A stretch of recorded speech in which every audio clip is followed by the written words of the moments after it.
Deus, o povo te louva. Deus, o povo te louva. Não acima.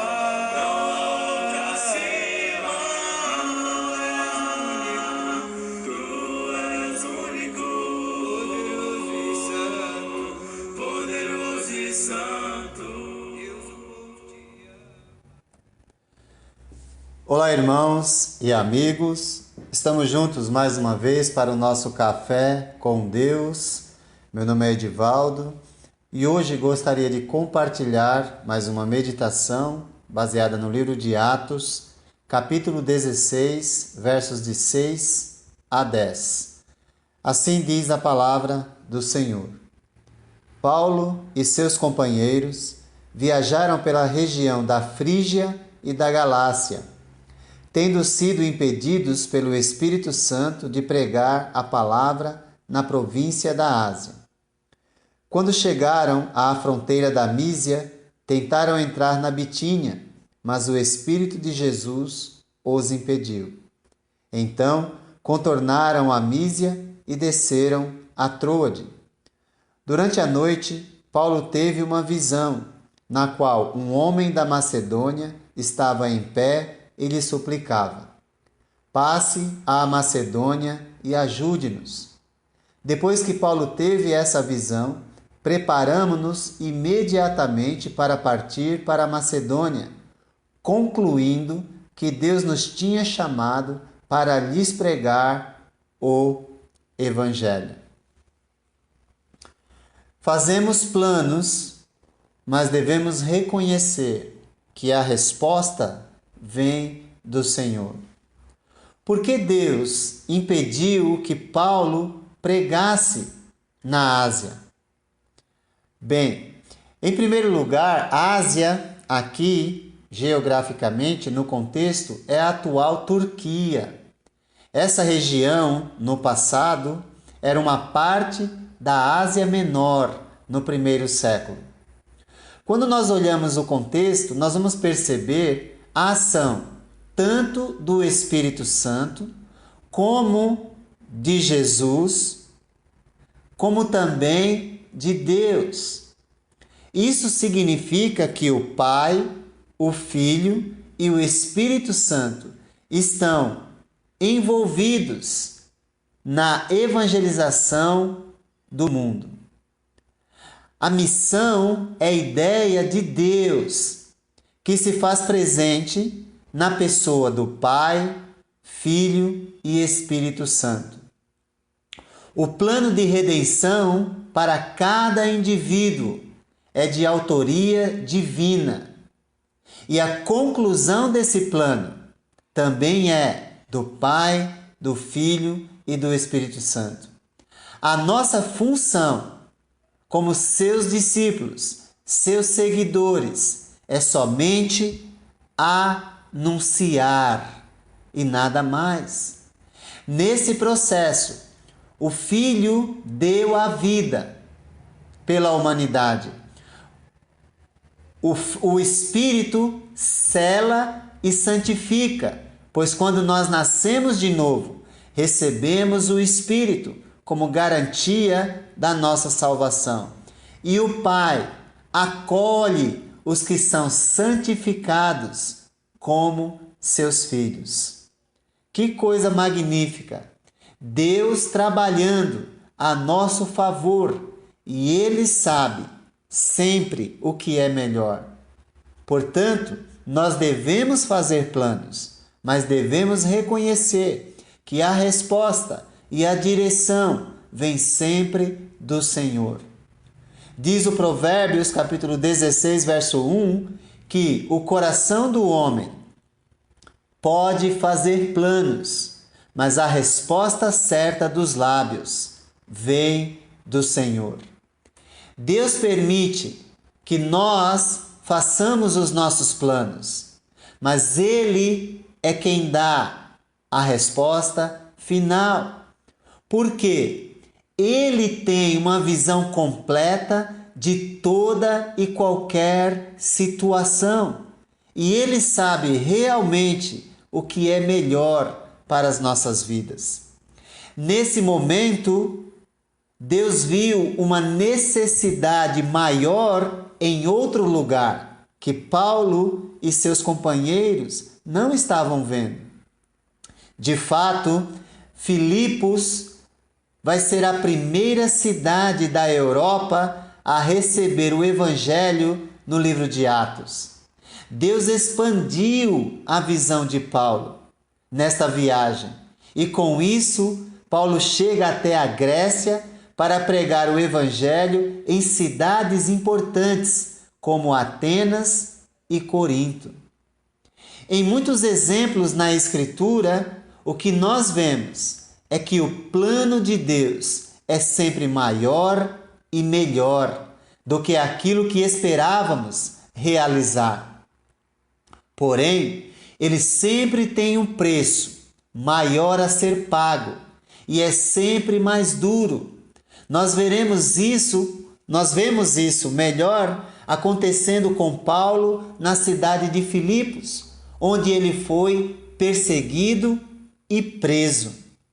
Então, nós fazemos planos, mas Deus é quem direciona para aquilo que é melhor para nós e para aquelas pessoas que estão ao nosso redor. É incrível como Paulo não murmurou, não reclamou, não blasfemou, mas aceitou a direção divina. Que nós possamos ter essa atitude de submissão aos planos de Deus, pois Ele sabe sempre o que é melhor para nós. Como agir quando nossos planos não dão certo? Em primeiro lugar, não mude de ideia precipitadamente. Se o plano for bom e santo, se for para honrar a Deus, estiver de acordo com a vontade de Deus, não precisa mudar. Basta esperar para que Deus, em sua bondade e misericórdia, dê a direção. Paulo não deixou de pregar o Evangelho.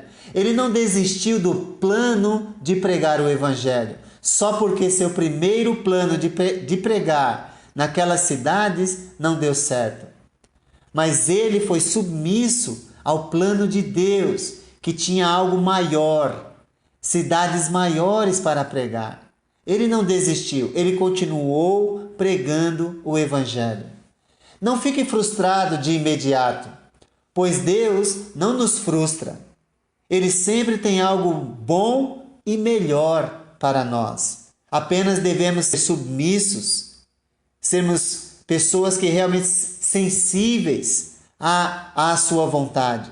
Procure ouvir mais com o coração e sensibilidade a voz de Deus. Leia mais a sua palavra para que Ele fale ao seu coração a vontade dEle. Talvez Ele toque também no seu íntimo de uma forma especial. Se você está em sintonia com Ele através da sua palavra. Talvez Ele use um irmão ou uma irmã com conselho, amigo e diretivo para falar o que você precisa ouvir e não o que você quer ouvir. Talvez a palavra seja a forma que Ele te indicará um novo caminho ou opção, mas certamente Ele não nos deixará sem direção. Veja se seu plano é a prova de oração. Se você não puder orar com sã consciência pelo seu plano ou o desejo que você tem no seu coração, talvez você precise reavaliar a utilidade ou a santidade desse plano. Se não for para honrar a Deus, é melhor deixar de lado. Tem uma letra de uma música que diz para Deus acender o meu querer. Eu não gosto muito dessa frase, porque eu não quero que Deus acenda o meu querer. Eu creio que temos que pedir para que Deus acenda o seu querer em nossa vida, e não o nosso querer.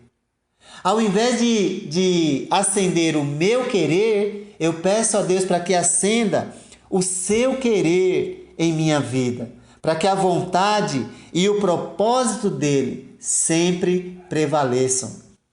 Ao invés de reclamar porque as coisas não dão certo, busque e confie na direção de Deus, no querer de Deus. É Ele quem realiza tanto o querer como o realizar. Deus sempre sabe o que é melhor para nós. Precisamos nos submeter à sua vontade.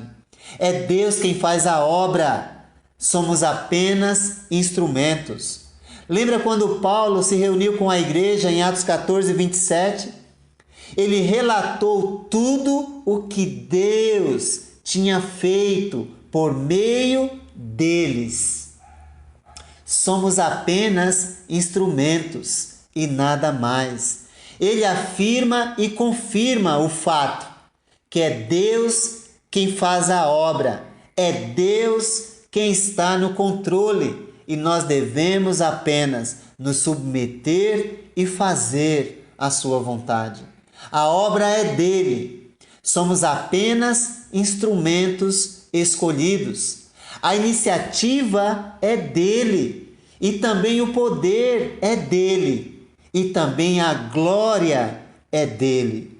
Portanto, quem merece toda a honra, toda a glória, todo o reconhecimento pelo sucesso na obra é Deus e ninguém mais.